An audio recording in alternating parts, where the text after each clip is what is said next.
welcome back. If you're new to the channel, I'm Ross the Oliver Man, and in the last few videos we've been working on some different parts of these plows, and here is the 5-bottom 565 plow back on its wheel again.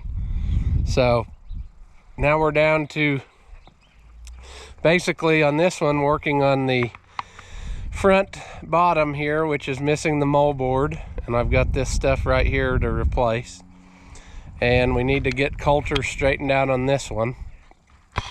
I also need to come up with a hydraulic cylinder. I dug this one out of my pile, but I'm almost certain that it's going to need rebuilt. So like I said here a while back, we may make that a video here in the future. It's really not as difficult as people think. It's just a bunch of seals in there. You just have to know how to take it apart without destroying something. So we'll get some of the hitch balls on here and see about getting this pulled up where we can work on that front bottom.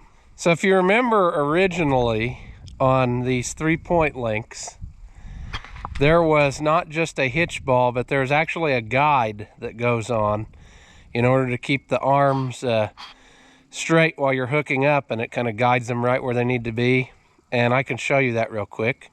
If we walk over here to the 374 cultivator, they originally had these 10 guides on there, and it helps you hook up, but it also helps keep your arm from rolling off the ball, especially when it gets wore.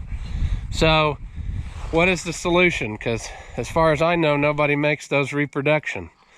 Well, we used flat washers for years, and then I kind of took it one step further and I weld the washers to the ball, and then if they need to bend a little, it'll make room in there. It'll do it, whatever it needs to do. But this has been working really well. This is one of the first ones I made. I wasn't very good at getting the holes closed up, but this, I've been using this set for probably 10 or 15 years, so that's enough proof of concept to me that it's a good idea, as long as I guess you have the ability to do that. Just go to the hardware store and get you some flat washers and make it happen. So I talked in one of the other videos about this spacer block, and like I've said before, sometimes when the camera turns on, your brain shuts off. And I couldn't think, while I was filming that off the top of my head, what to tell you about it. But the simple answer is the block is used when you have a plow set up on 16-inch spacing. Because if you look at these plows, they're all adjustable. You can set them up different ways and different widths. And sometimes, like in this case, 16-inch cut, you need that extra little kick on the tail to get everything to pull correctly and do the best job for you. Yes, it'll work without it, but it's not necessarily the best job that it could be. And it was down to that fine of adjustment. I mean, you look at that, that's not a very thick amount when you consider it, but that's all it takes by the time it gets down there to make an adjustment, to make a difference. So the 566 plow is a 614 plow, and as you can see, it does not have the block in it. So it is also set up correctly. And our original 416 that I'm working on and trying to gather parts does have the spacer block in it, because it is a 16-inch cut plow. Now, if you're just looking at a plow at a sale, don't just go by this block. Take your tape measure and actually measure it, because I have seen plows that did not have the block and should have had the block according to the way they were set up. But over the years, people took them out, or they didn't understand why that was in there, or maybe they added a bottom and then they never put the block back in when they put the tail wheel on, because nobody really understood why that was there unless you read the owner's book. It tells you right in there what to do. But I can see how when they were putting it together, you know, if you didn't know that, you'd think that was put together wrong, because it looks silly with this gap in here. But that is actually the correct way if you're set up for 16-inch cut. I actually was just out the other day looking at a collection of plows to try to find another one to buy for parts, and there was 2 of them in there that were set up on 16-inch, but they didn't have the spacer block in it anymore. So just what I'm saying is, don't assume what you're buying is a 16-inch plow or not a 16-inch plow just by looking at this trick, because you need to take your tape measure and see what it's actually set up as, because for the most part the parts on the bottom will interchange. So you could bolt on about anything you wanted, as you saw in the case of the moldboard on the other 565 plow. It wasn't exactly the right moldboard for this plow, but it does bolt on and you can make it work. Okay, so we got 1 bolt to get out of here, and I'll see about just clamping vice grips on and trying to break it off or something. The other 2 that were in there, I just took the punch and drove them on through because they were pretty well wore off. So I'll try to get this out, and then we can fit up the new one and see what we got.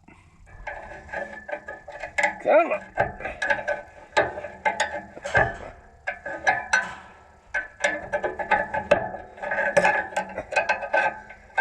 There.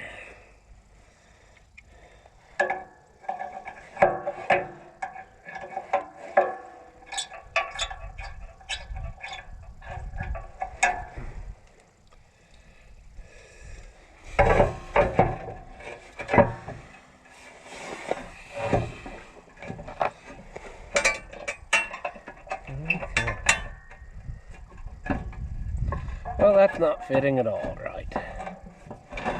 Let's take the other thing off.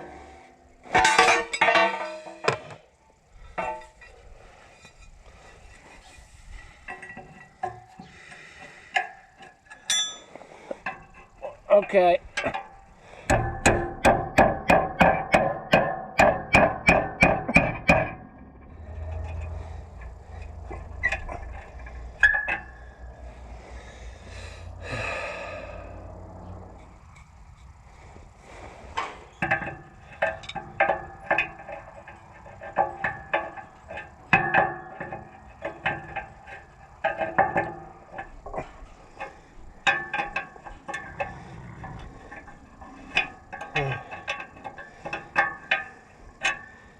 Well, let's try that.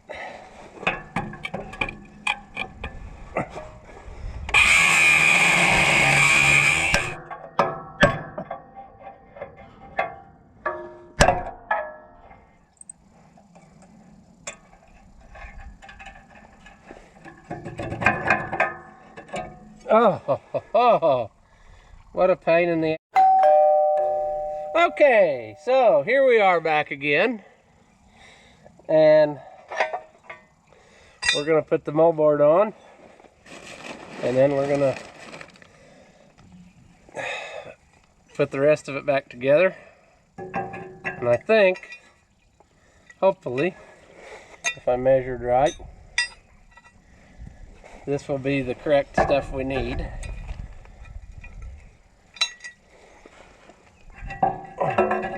Let's see how that flavors it. That's better, because that's in a little bit more.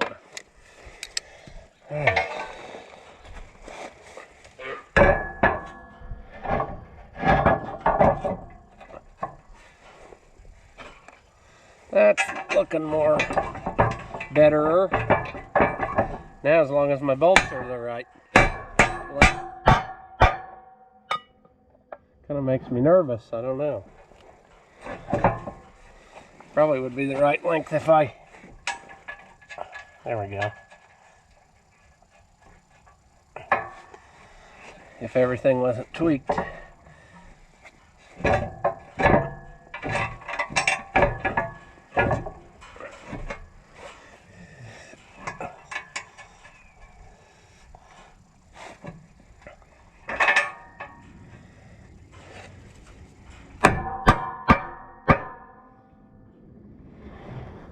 Oh, it's nice Chinesium parts that fit perfect. That's what you like. Minimal hammering required. This is not the exact right moldboard for this. I am aware of that. But it's the one we're going to use. It's the closest in what I have. This hole here isn't going to be used.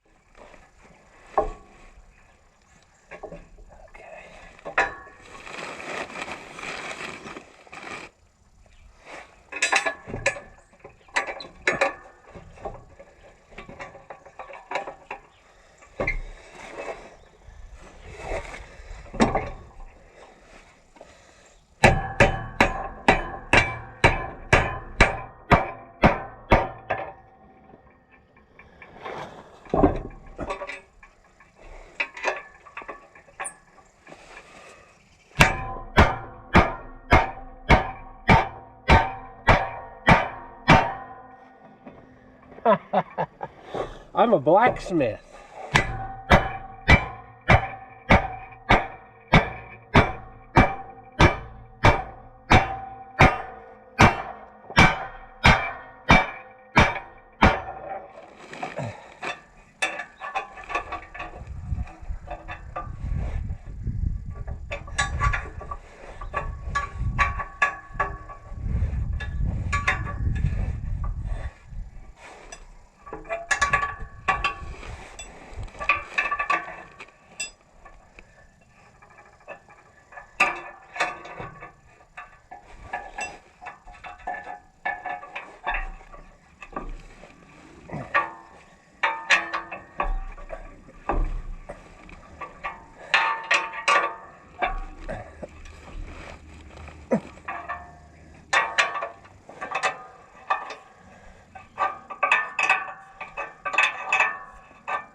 Well, we got that on.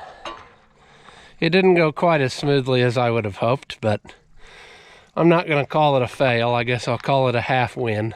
I need to get some more bolts. I got them somewhere on hand, but I need to get one for here. I got one for this brace, but I twisted off the backside of the brace there, so I got to get a long one to go through the land side into the brace, and then I think we're in business with this. I might have to do some fitting or something to this to get it. It seems like it's just a little bit, something is not just quite perfect, but we got enough tools we can make it perfect. See, it doesn't mate up here like I'd like, but the point is also wore too, so that's another part of it. But I can make that work. The nice thing about working on something like this is the land will cover up your mistakes, because after a little while of rolling over it, it'll have all this wore down flush. You won't be able to tell what's going on. So that's one nice thing, I suppose, but that's a lot better than what we had. Okay, after some quick looking around, I got bolts, got everything in and tightened down. The only thing that's not quite kosher is this right here, little lip, but that will wear off of there, so I don't think I'm too awful worried about it right now. But everything's in there and tight. I got the brace back on. I got a long bolt for through the land side to the brace. So I think we are in business with having all of the iron we need on the plow. Now we just need to worry about coulters. Well, my tire doesn't like being lifted like that, but that's fine. I'm glad this part is done. This is a workout that's right up there with trying to cut your toenails, so not any fun. Well, as always, if you enjoyed this just a little bit, hit that thumbs up and subscribe if you haven't already. That really helps me out.